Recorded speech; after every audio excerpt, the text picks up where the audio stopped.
मेरा ये वीडियो बनाना सही है या नहीं है, बिकॉज ये काफ़ी ज़्यादा सेंसिटिव टॉपिक है. This is day 7 me telling my real life experiences and today I will be sharing जो मेरी मॉम ने मुझे सिखाया बचपन से. सो बेसिकली बचपन से ना मेरे पापा ने मुझे बहुत लाड प्यार से पाला है. मेरे पापा हैं और 2 चाचा हैं, तो लड़कियों का नामो निशान नहीं है.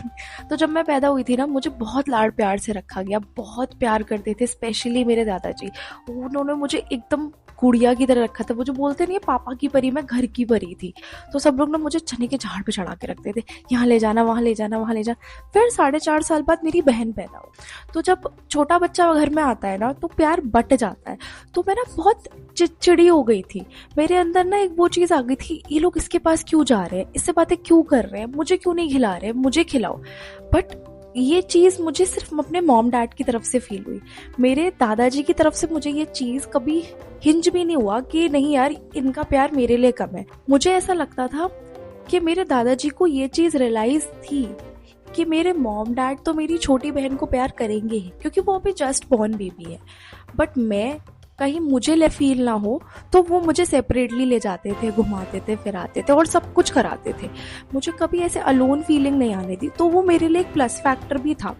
और मैं लाडली तो थी ही खैर घर में सबकी. बट इसके अलावा ना मुझे कहीं ना कहीं वो जेलसी फैक्टर आने लगा, और मुझे ऐसा लगा कि शायद दादाजी ने भी कभी ये सब चीज़ें फेस करी होंगी, तो इसी वजह से ना वो फील कर पा रहे हैं.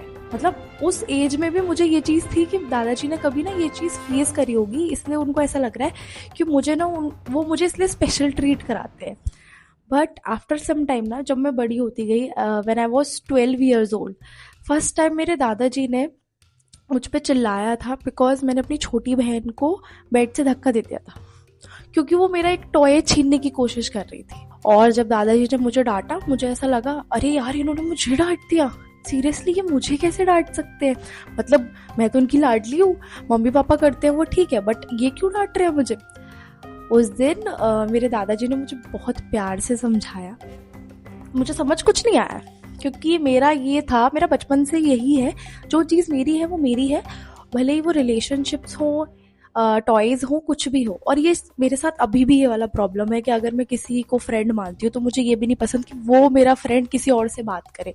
मुझ में थोड़ी सी नीलम की आत्मा आ जाती है. जो बिग बॉस देखता है उसको पता होगा हु इज़ नीलम.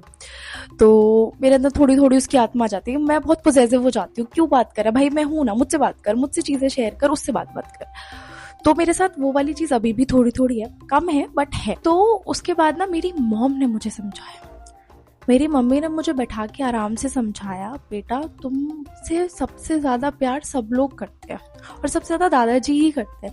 वो तुम पे इसलिए चिल्लाए क्योंकि तुमने वहाँ लिमिट क्रॉस कर दी. एक लिमिट तक जब तक चीज़ें होती है ना, वो बहुत सही होती हैं, पर जब चीज़ें लिमिट क्रॉस कर जाती है ना, तब लोगों को स्टैंड लेना पड़ता है, लोगों को रिएक्ट करना पड़ता है, और लोग फिर बोलते हैं. और मुझे उस दिन 12 साल की उम्र में मम्मी ने बहुत प्यार से समझाया. पहले मम्मी डांट मार के समझाती थी ना, तो कुछ समझ नहीं आता. मैं कहा इसको ही करते रहते हो, मैं नहीं हूँ, मैं आपकी प्यारी बेटी नहीं हूँ. फिर मैंने पता क्या करना शुरू किया. बहुत लोग हंसेंगे उस बात पे. मैंने फिर उसको परेशान करना बंद कर दिया और सिर्फ एक चीज़ बोलने लगी, तुझे कचरे के डब्बे से उठा के लाए, तुझे ट्रेन से उठा के लाए.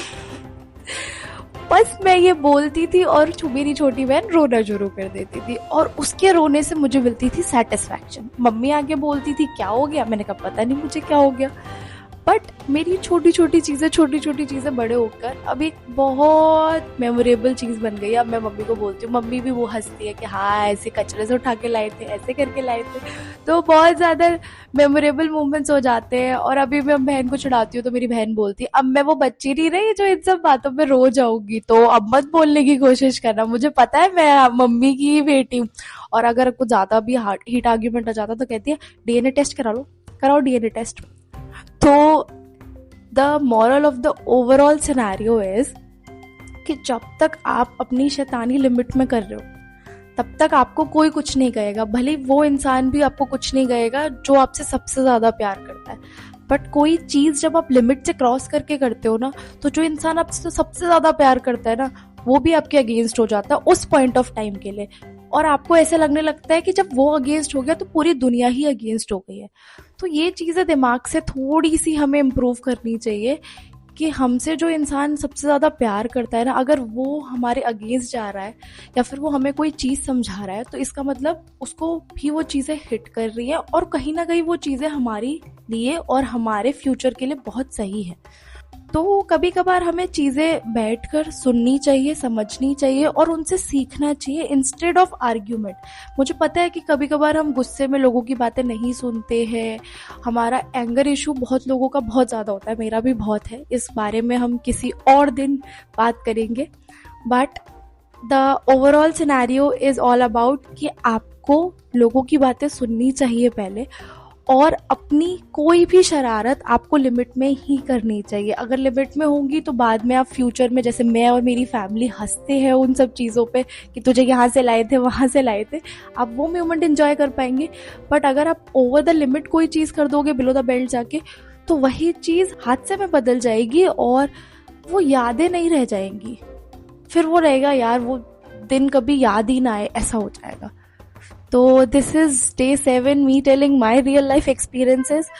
होपफुली आप लोगों के भी लाइफ में ऐसे कुछ एक्सपीरियंसेस रहे होंगे, तो if you also felt the same experiences you can share in the comment section. मैं सुनूंगी, मैं आपके भी एक्सपीरियंसेस सुनूंगी। If you have any experiences, मेरे डिस्क्रिप्शन बॉक्स में एक लिंक अटैच है, आप उसमें अपनी पूरे इंसिडेंट, कोई भी हंसी मजाक या फिर कोई भी आपको लेसन बेस्ड इंसिडेंट रहा हो लाइफ का, तो आप वो ड्रॉप कर सकते हैं।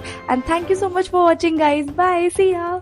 मैं खाना बना लेती हूँ क्योंकि मैं खाना ही बना रही थी। Okay bye.